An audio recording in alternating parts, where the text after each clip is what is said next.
va a hablar hoy sobre pues, uno de nuestros personajes más destacados en la historia. Nuestro santo laico. Exactamente, de nuestros héroes nacionales que se ha convertido en un estandarte, Benito Pablo Juárez García. Guía, buenos días a todos. Nacido en Guelatao. Sí, en San Pablo, Guelatá. Por eso era Pablo, ¿no? La gente acostumbraba a ponerle... Sí, claro. Y luego él, cuando hace la separación iglesia-estado, se registra como Benito Juárez García, como diciendo, a ver, pues miren, ya hay una separación, yo me puedo registrar de esa manera, ¿no? Entonces, muy interesante la vida de Juárez, y más cuando le escribe Justo Sierra. Esta es una joya del libro. El maestro de América. Sí, el maestro que fue secretario de Instrucción Pública y Bellas Artes. Así se llamaba la Secretaría de Educación Pública antes, en los tiempos de Juárez y de Porfirio Díaz. Justo Sierra Méndez fue campechano y fue el secretario de Educación o de Instrucción Pública con Porfirio Díaz. Instrucción Pública y Cultura. Sí. Sin embargo, si nos vamos a una definición concreta, la educación forma parte de la cultura. Claro. No la cultura forma parte de la educación. La cultura es todo un universo. Todo, o sea, es un universo. Y ese universo, pues entra la gastronomía, claro, la música, las tradiciones, todo lo que conlleva lo que es una todo lo que no es naturaleza y es hecho por el hombre. Esa es la cultura. Así es. Y fíjese que Benito Juárez, yo siento que lo primero que aprendió fue de la naturaleza. Haber nacido en ese pueblo tan pequeño y con muchas dificultades, en donde pues no había servicios y no había ni escuelas.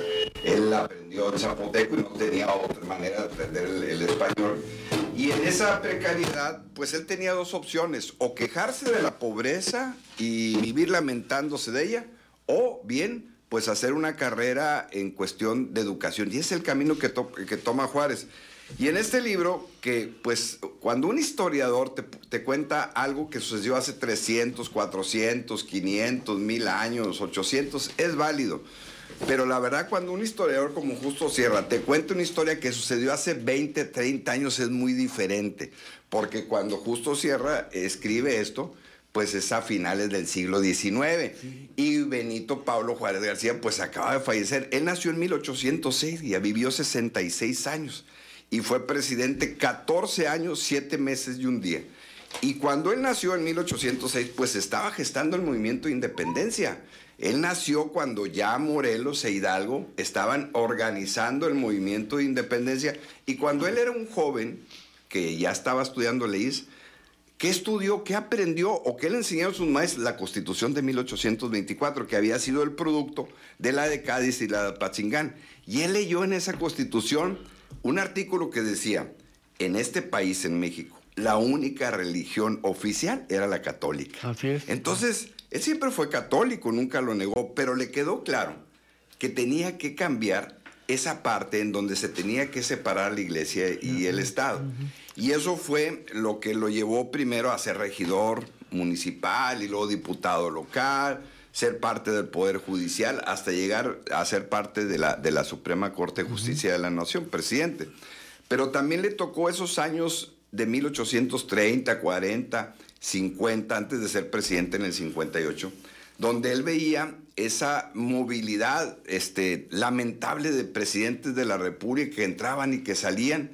Vivió también la pérdida de la mitad del territorio en la invasión de 1847. Él, como gobernador, guía, no dejó entrar a Santana en un recorrido que estaba haciendo por Oaxaca. Santana nunca se lo perdonaba eso, pero él decía: no puedo dejar entrar un traidor aquí a mi estado. Él era en ese tiempo gobernador de Oaxaca, en ese peregrinar que traía Santana por todos lados.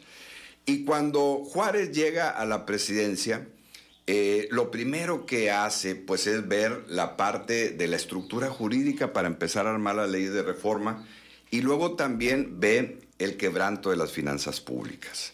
Y en ese quebranto sabía que había deudas con 3 países muy poderosos: Inglaterra, Francia y España. Entonces, cuando decreta la suspensión de pagos, no era negarse a pagar, era una suspensión de pagos, porque el erario es correcto. Y cuando estas naciones se dan cuenta de eso, pues se vienen con sus ejércitos, se hace un acuerdo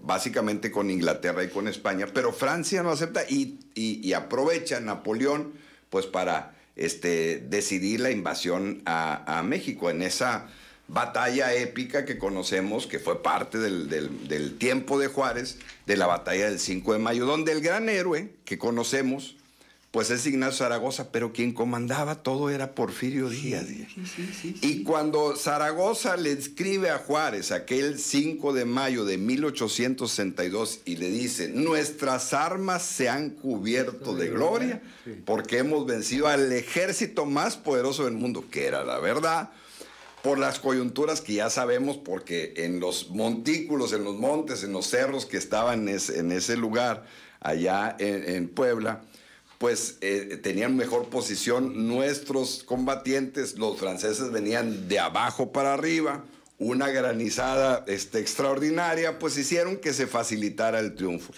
Pero esa historia que celebramos cada 5 de mayo es en los tiempos de Juárez. Y Juárez, cuando hace eso, bueno, pues después llegan más franceses, nos invaden y ponen el segundo imperio después del de Iturbide, que lo habíamos vivido en 1821 al 23.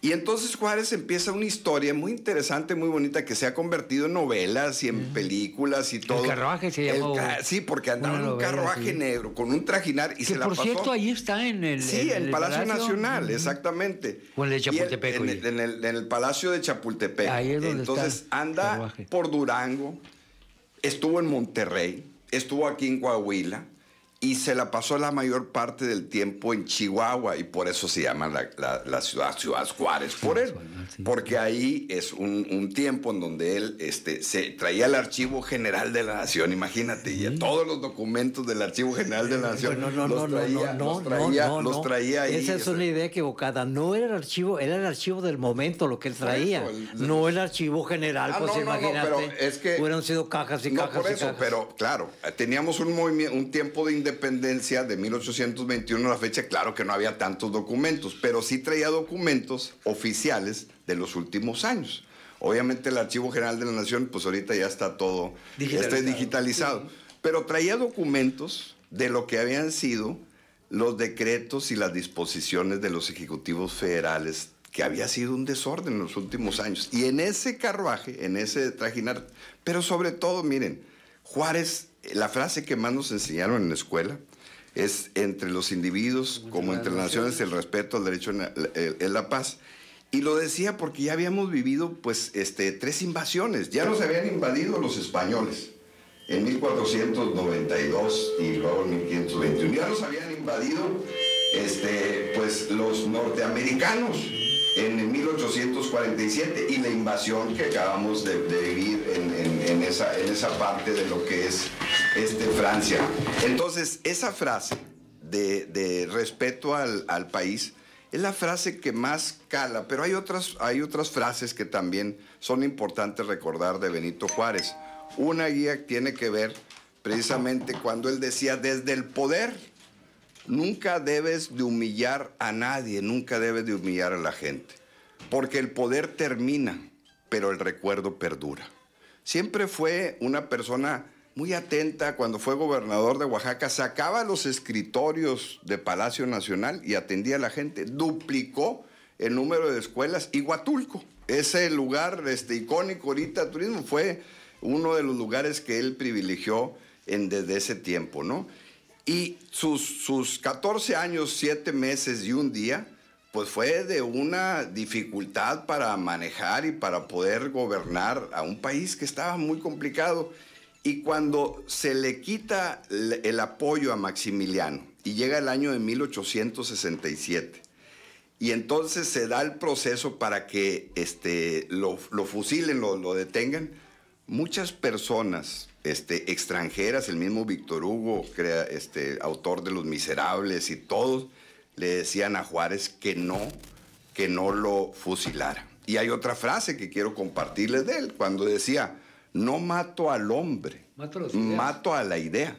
Y así fue, ¿no? Sus hermanos masones, él se creó también y fue parte de la masonería desde joven, y en la Ciudad de México. Y cuando también anduvo en ese trajinar, en esos 14 años, estuvo en Cuba, trabajó en una fábrica de puros, estuvo en Nueva Orleans, y ahí los hermanos masones lo ayudaron bastante para eso. Ahí conoció a Melchor Ocampo, de aquella epístola famosa, ¿verdad? Que es toda una que ya la desaparecieron. Sí. Bueno, ahí conoció a Melchor Ocampo.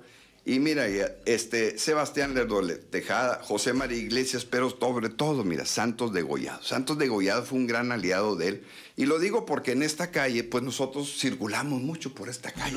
Y no sabemos que esa calle, pues pertenece a un juarista impresionante, que tenía una gallardía y un temple como lo tuvieron otros que estuvieron con Juárez. Y esos reformistas, esos hombres de Juárez, porque Juárez era un hombre de gabinete, de equipo, de que siempre se rodeó de intelectuales y de soldados de gran temple como Porfirio Díaz, Mori, o sea, tenía un gran equipo y era una gente de mucho trabajo en colaboración y muy agradecido.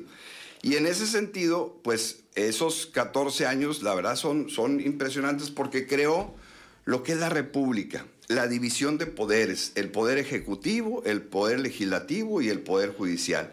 Le dio una fuerza a la Suprema Corte de Justicia de la Nación, creó una institución que tuviera precisamente una bondad nacional, cuidando las finanzas públicas, luchando contra los cacicazgos, que ya estaban muchos gobernadores en ese tiempo, como Vidaurri de aquí, de Nuevo León, lo traicionaron, y de Coahuila. Y él, condescendientemente, cuando recupera el poder, va estableciendo procesos democráticos para recuperar la República y recuperar el liberalismo, el federalismo. Acuérdense que en ese tiempo eran centralistas contra federalistas o liberales contra reaccionarios. Esa era la Constitución del 24 y luego la del 57, pues tienen esas características. Y las leyes de reforma, de haberle quitado las propiedades a la iglesia, haber tenido el control precisamente de lo que es el registro de nacimientos, el registro civil, fue algo que golpeó mucho a la iglesia. Incluso en la intervención francesa, el Papa Pío XI estuvo a favor y apoyaron esa intervención porque les estaban dañando pues el patrimonio de la iglesia en ese tiempo. Y Juárez, otra vez le reitero, siendo un católico, nunca lo negó, pero él sabía muy bien que se tenía que tener la separación de la iglesia y del Estado, porque una era las cosas del alma, del Espíritu de Dios, y otras son las cosas del Estado mexicano. Pues está en el Nuevo Testamento, Ramiro. Sí, darle al César lo que es del César. Y a Dios lo que es de Dios. Es correcto. Entonces, es luchar contra las ambiciones, que es parte del ejercicio del poder. El poder, guía, se hizo para controlar las ambiciones y para limitarlas. Y para... Sí, claro. Entonces, quien no entiende eso y quien no sabe, no debería estar en el poder. Pero bueno, y Juárez es una muestra precisamente de lo que es el ejercicio del poder y del equilibrio entre las fuerzas políticas. La verdad es que es muy interesante su obra y sobre todo escrita por Justo Sierra. Pero lo que tú dices, que Justo Sierra lo escribe dentro del pasado reciente. Reciente, porque él dice, no, pues mira, yo conocí, tiene testimonios de personas que convivieron con Juárez, tiene amistades de personas que estuvieron en el gabinete de Juárez. En la historia antigua, por ejemplo, Heródoto, como lo quieran llamar. Heródoto, sí, el padre de la historia. Sí, él hablaba de escritos que él vio o que él escuchó de hace 1000 años. Sí. Y luego cuando traducían a Heródoto, ya lo traducían y lo transcribían, y algo le quitaban o algo le agregaban, ¿no? Sí, así es. O sea, esas son las fallas que pueden tener los historiadores cuando pasan muchos años. Sí, el teléfono descompuesto. Así es, exactamente. Sí. Y entonces, por eso es muy valioso este libro de Justo Sierra. Y es de esta... Y es un personaje que hay que revaluar a Justo Sierra. Claro. Sí, después hablamos de él, porque vale la pena que la gente conozca Había la otro historia. secretario, creo que fue José Ibeldi Mantur, ¿te acuerdas? Pues era el secretario de Hacienda de Porfirio Díaz. Sí, dicen José que Ibeldi era un Mantur. hombre sumamente brillante. Sí. Bueno, pues es que mira, llegamos a estar uno por uno. Sí, claro. Y además en esa época México tenía prestigio internacional. Así es. Es correcto. Sí, eran Justo Sierra. Hay muchos hombres en la historia de México que están olvidados y que sería bueno Sí, revalorarlos y Sí, platicarlo a la gente. sacarlos del para anonimato que, y pues, oye, mira lo que hizo, como dices tú, tantos degollados, Sí, que no saben sí, la historia. quién fue, y luego si no saben quién fue Vicente Guerrero, porque cuando les dicen los nombres de las calles completo empiezan los problemas. Sí. No, vente por Álvaro Obregón. ¿Y cuál es esa? ¿Cómo Sí. que cuál es esa? Pues la Obregón. La Obregón, claro. Pues así tan simple. Total, hay mucho. Qué interesante, Ramiro. Agregaríamos Qué bueno, nada qué más bueno, que que la nos gustó. muerte salvó a Juárez para la historia. Eso sí. Pues sí. Y nos salvó un héroe. Así es. Y tenemos al gran héroe, Benito Pablo Juárez García.